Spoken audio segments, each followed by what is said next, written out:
color-coded today. You've heard this, but it's not the same thing which you've heard actually. So, Sam, over the last couple of years, I've been following this topic about tigers really closely. India's national animal is the tiger, and it's one of my favorite animals.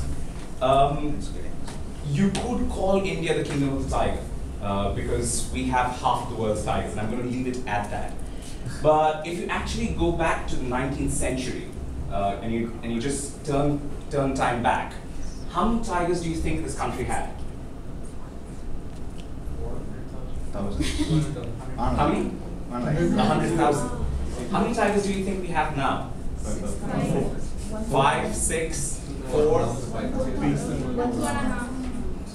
1,706 tigers according to an estimate, right? It's not even the exact number of tigers.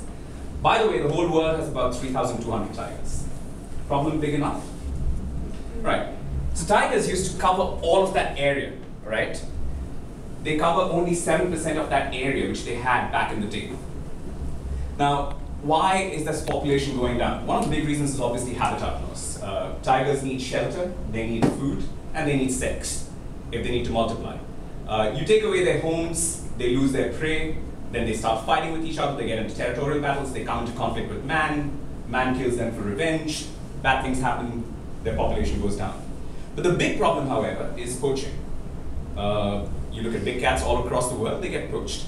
Tiger's a beautiful animal. Its skin gets poached, it's always been a trophy animal, but the fact is that every part of the tiger gets used for something or the other. And I'll show you some interesting graphics. So from this point on, my aim is to shock you. When tigers get poached, that's the kind of thing that can happen. It's quite inhuman. Well, you can cut tigers into half because really what you want is their body parts. Even the penis of a male tiger can be used in Chinese medicine. And by the way, when you get a tiger whole, that's how you skin the tiger. A skin of a tiger can fetch you up to $2.5 million, I think. The problem is, you'd think we'd be compassionate because compassion is what makes us human. But it isn't a human side that we show because there is a demand. You can't blame poachers because they're only fulfilling that demand by providing the supply. Our demand is so high that we started to farm tigers. There are tiger farms in China where they talk about building a gene pool, but that's what happens in the tiger farms. Because there's a law against killing tigers, but if tigers die of starvation, there is no law against that. So you make tigers grow into adults, then you put them into cages, and then you starve them to death, and you can create skins. Okay, so let's talk about why we should conserve tigers. Tigers are an umbrella species. They sit at the top of the pyramid, right? They need up to 10 to 80 square kilometers of forest to survive, and that 10 to 80 square kilometers of forest can support a whole variety of flora and fauna, right? We don't need to talk about why we need to support biodiversity, why we need to support forests. We know what's happening in the world with global warming and things like that. The interesting thing with countries like India, China, Southeast Asia, where tigers exist, is that a lot of rivers originate from the forests that we have. And all of these rivers support our water security. India has a huge water problem. Think about the time when the forests go away. I've painted a bleak enough picture. But I want to say all's not lost. The tiger is a fairly hardy animal. It's not a sensitive animal where you need to do plenty of things to be able to save it. It's very easy to save the tiger. There was a hunter back in the day, and his name was Jim Corbett. We have a national park named after him. He became a conservationist. And one of the things he mentioned is what you see out there. But again, if we can't save the tiger, there's very little we can save because it's such an easy animal to save. And it stands for an ecosystem. It's not about saving the tiger, it's about saving our biodiversity.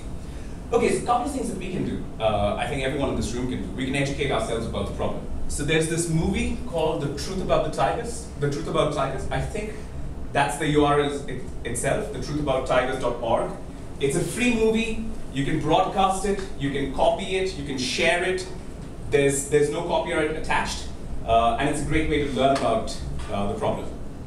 We're all on social media sites. If you can do your bit by spreading the word, talking about the problem, letting your friends know, it helps create awareness across the world.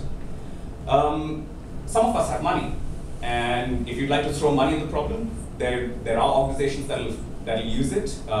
They create jobs for rehabilitated poachers, they create enhanced protection, they'll go ahead and create rapid action forces, rapid action kits in reserves so that you can combat poachers. There's a heap of work that's happening. If you want to contribute, there's the Save the Tiger Fund. There's quite a lot of funds actually that collect money for the purpose.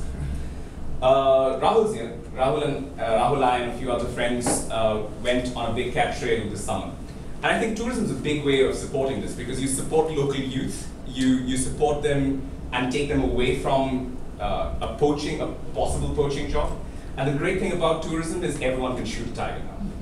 And everyone can shoot the same tiger. By the way, that's a photograph we got from our trip. That's one of the dominant males of one of our big reserves. So okay, I'll tell you a bit about the trek, the trail that we did. I'll tell you where we started. Hopefully the slide will change in time. Yeah, there you go.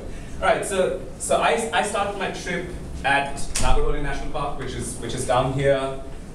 We went to Gir. Gir is not about tigers, Gir's lions, but then we went to Kanha, Bandhavgarh, Jim Corbett, and Ranthambore National Park. But that was 2011. 2012, the big cat trail is going to be bigger and better. And what I want to do is fulfill my quest of course, Gir's on the calendar, but I want to go to all of those places, starting from down south, going to the northeast. I'm quite excited about it. I'm bringing this up because I'm very passionate about this topic. I think India and the whole world would be really unfortunate if we can't preserve this one charismatic species for our next generation. There have been species that have gone extinct, but this is an easy species to save. So if you can do your bit, I think we'll do something good for the next generation.